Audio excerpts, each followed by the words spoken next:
monde, j'espère que vous allez bien. On se retrouve aujourd'hui pour une petite vidéo sur les sorties de la semaine en film, en livre et en jeux vidéo. On va pas perdre plus de temps et on va se lancer directement dans les sorties films de la semaine. Donc on commence tout de suite avec un film français de Fabienne Berthaud avec Cécile de France et Ludivine Sagny. L'histoire c'est simple, c'est l'histoire de Corinne, une jeune femme qui vient de perdre le grand amour de sa vie et qui a pour projet de partir en Mongolie enregistrer des chants chamaniques. Lors d'une session d'enregistrement, elle est prise d'une crise et la chamane du clan lui explique qu'elle a reçu des dons à sa naissance et qu'elle doit rester ici en Mongolie pour développer ses dons. Au début, elle l'ignore et elle rentre en France en expliquant à ses amis et à sa famille ce qui s'est passé, etc. Mais elle ne peut pas révoquer ça et en plus, quelque part, les chamans ont la possibilité de communiquer avec les morts et elle espère ainsi pouvoir quelque part recommuniquer avec l'amant de sa vie qui est mort quelques temps plus tôt. Et donc elle retourne en Mongolie pour suivre son initiation au rite chamanique et elle y découvre un monde bien plus grand, bien plus beau. Voilà pour le premier film français.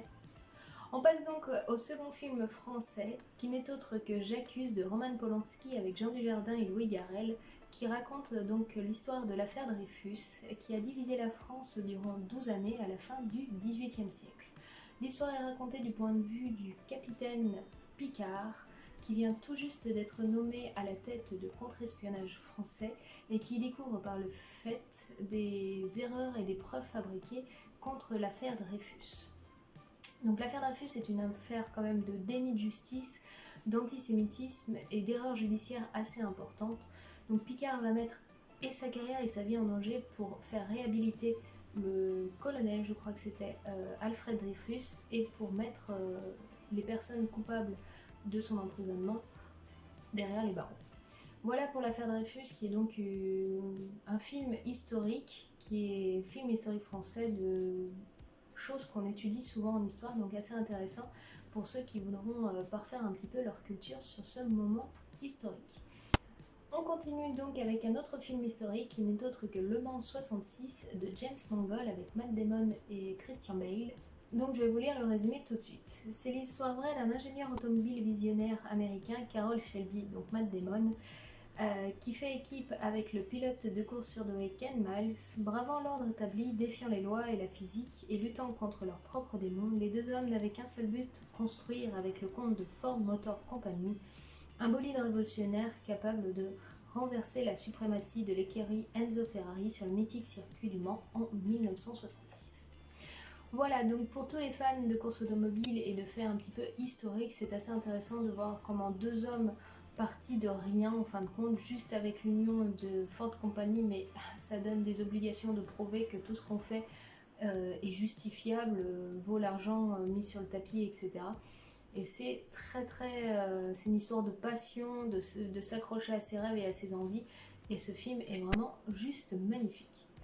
On termine donc la sélection des DVD sortis cette semaine avec un petit film d'horreur qui n'est d'autre que Cut Down, qui est donc l'histoire d'une application que vous installez soi-disant sur votre téléphone qui fait fureur en ce moment, et lorsque vous la lancez, cette application vous donne votre temps de vie qui vous reste. Donc jusqu'ici, tous ceux qui l'ont installé ont souvent des temps de vie assez longs, donc pas d'inquiétude. Et une jeune infirmière se lance dans l'aventure, télécharge l'appli et l'application lui dit « il vous reste 3 jours à vivre ». De là, elle va essayer de tout faire pour ne pas mourir et de comprendre pourquoi il y a un risque de mourir dans 3 jours suite à quoi ou autre. Toute l'aventure va se poursuivre, on fait comprendre que malgré tout ce que vous puissiez faire ou autre, quand l'application arrive à 0, c'est la fin pour vous, game over, vous êtes mort. Donc tout le monde pense qu'une malédiction est arrivée, elle va tout essayer, elle va changer de téléphone, mais dès qu'elle va allumer son nouveau téléphone, l'application sera automatiquement téléchargée avec son temps qui lui reste et autres. Donc c'est un film où il y a un petit peu de fantastique, beaucoup d'horreur et beaucoup de choses un petit peu effrayantes, mais de façon plutôt malédiction que tueur en série. Donc pour tous les amateurs de films d'horreur, ça peut être assez intéressant à voir. Donc voilà pour les sorties DVD de la semaine. Et on va passer tout de suite côté sortie livre. On passe donc tout de suite à la sélection de livres de la semaine. Je vous ai choisi un comics, un roman et un petit manga. On perd pas plus de temps et on commence tout de suite par le comics qui est tiré de l'univers de Magic the Gathering. Donc pour tous ceux qui ne connaissent pas l'univers Magic, c'est un jeu de cartes qui s'est développé donc soit sur ordinateur, soit en réalité. Et donc ce comics-là raconte l'histoire de Chandra Nalaar. Désolée si je prononce mal. Donc l'histoire parlera de cette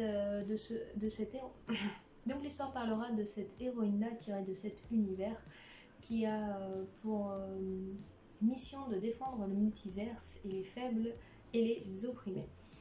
Elle va donc se lancer à l'aventure, mais lorsqu'elle se lancera à l'aventure, elle va réveiller d'anciens démons qui étaient en elle, soit réels, soit à l'extérieur, et elle devra donc les combattre pour amener l'équilibre sur Ravnica. Ravnica qui est donc l'univers, le monde de Magic. Voilà pour le premier livre, donc le comics The Gathering Chandra Nalaar.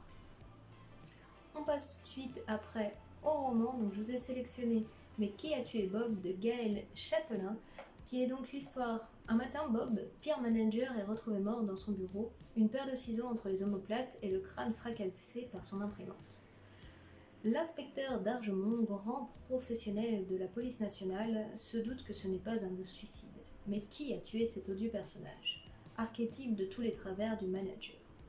Il semble que le coupable soit un des salariés. Mais la question qui se pose, mais qui?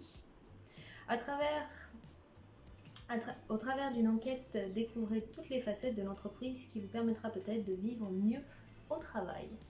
Donc voilà, la qualité qui est développée, c'est qu'à la fois vous allez suivre un petit peu un roman policier, puisque vous allez essayer de découvrir qui a tué Bob, mais aussi toutes les idées de comment est organisée une entreprise, sa différente hiérarchie, ses différents postes, et comment vous devez aussi vivre au quotidien, d'aller au travail sans avoir la boule au ventre, le stress ou l'angoisse, car vous êtes seul maître de votre bien-être.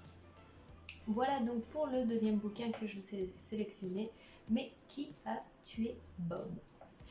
On passe enfin à un petit manga qui est tiré lui aussi de l'univers d'un jeu vidéo qui n'est autre que Snack World. Donc Snack World, c'est donc un manga d'heroic fantasy hyper décontracté qui raconte l'histoire donc de Choup qui désire sa vengeance sur le sultan Vinaigre, homme d'affaires sans scrupules qui est coupable de la mort de son père. Donc bienvenue dans le monde délirant de Snack World où l'on trouve aussi bien des dragons ancestraux que des aventuriers munis de smartphones. Choup a deux missions, venger la mort de sa mère, du sultan Vinaigre, homme d'affaires sans scrupules, et conquérir le cœur de la belle princesse capricieuse Mélonia. Pour cela, il n'hésitera pas à amener ses compagnons dans différentes aventures périlleuses et rocambolesques pour obtenir ce qu'il veut. Voilà donc pour le petit manga de Snack World. Ce que j'apprécie dans ce genre de petit manga, c'est aussi que c'est tiré d'un jeu vidéo, donc pour ceux qui y prendraient goût, vous pouvez le découvrir, il est ressorti très récemment sur Switch. Ça reste un RPG, donc un jeu de rôle assez sympathique où vous montez en puissance et autres, et l'univers est très fun et très coloré. Voilà pour les 3 livres de la semaine. Il y a eu tout un panel de sorties. Si ça vous intéresse au passage que je vous donne tous les titres sortis cette semaine dans une liste, pas en détail précis comme je viens de le faire pour ces 3 bouquins-là, n'hésitez pas, je vous les laisserai soit en bas sous la vidéo, soit je vous ferai une liste dans la vidéo en question. On perd pas plus de temps et on passe aux sorties jeux vidéo de la semaine. On passe enfin aux sorties jeux vidéo de la semaine. On va commencer avec de la bonne humeur et du soleil avec la sortie sur Switch de Animal Crossing qui vous invite donc à rejoindre votre nouvelle île paradisiaque pour vous y installer et y installer tous vos amis qui y sont présents. Donc Nook vous accueille tout au début, vous fournit une tente, vous vous installez et là vous allez commencer à explorer la zone, récupérer des ressources pour construire des meubles, des zones, des endroits. Et voilà, donc Animal Crossing a la qualité d'être un jeu qui vous fait passer du bon temps, qui vous donne différentes petites activités et qui dure dans le temps, puisque là vous avez aussi un système de saisons, et selon les saisons vous trouvez des objets où vous pouvez construire de nouvelles choses. En plus de sa sortie en jeu vidéo, vous pourrez retrouver aussi dans les magasins tout ce qui est guide, pochette, une console spéciale à son effigie, manette et autres. On garde la chaleur, mais on passe dans un univers un petit peu plus horrifique puisqu'on est de retour en enfer. Le Doom Eternal sur PS4, Xbox et PC. Donc pour ceux qui ne connaissent pas l'univers de Doom, ça reste donc un jeu de tir à la première personne où votre personnage est envoyé en enfer et vous allez donc casser des bouches de démons à tout va. C'est assez violent, oui, en soi, hein, ça reste un jeu de shoot, un bon gros défouloir, mais ça reste un univers assez sympathique. Les démons sont bien spécifiques, ils ont bien des aspects un petit peu gore et dégueulasse, je trouve, sur certains points. Mais en tout cas, quand on se lance dans une partie, vous allez bien vous défouler. C'est assez compliqué sur certains niveaux. Donc il y a un mode histoire, mais c'est pas le principal d'un Doom Eternal, hein. Quand on lance un Doom, l'idée c'est simplement de passer un petit moment à se défouler sur les démons de l'enfer. On reste dans l'univers un peu horrifique avec The Remnant from the Ash, qui est sorti sur PS4, Xbox et PC si je ne me trompe pas, qui est aussi l'histoire de survivants sur une planète qui vivent un petit peu dans les anciennes décombres de leur ville puisqu'ils doivent se cacher des envahisseurs qui sont dans l'extérieur. Pour cela, ils ont la capacité de se rendre de temps en temps dans des mondes parallèles pour pouvoir récupérer de quoi se défendre, se nourrir et se protéger contre cet envahisseur. Donc vous voilà plongé dans un monde un petit peu sombre où vous devez survivre et savoir évoluer très rapidement pour ne pas mourir. On passe ensuite à la sortie d'un jeu toujours un petit peu donjon et énigme avec la réédition de La Mulana 1 et 2 que vous retrouverez sur Switch, PS4 et Xbox. Enfin, vous avez donc pour les grands sportifs la sortie du jeu de course Tourist Trophy The Isleman 2, si je ne me trompe pas. Donc sur PS4, Xbox et PC. Et enfin pour les joueurs PC, Quantic Dream vient de sortir donc dans ce format-là Détroit, Beyond Two Souls et Heavy Rain pour les amateurs du genre. Voilà pour les sorties jeux vidéo de la semaine.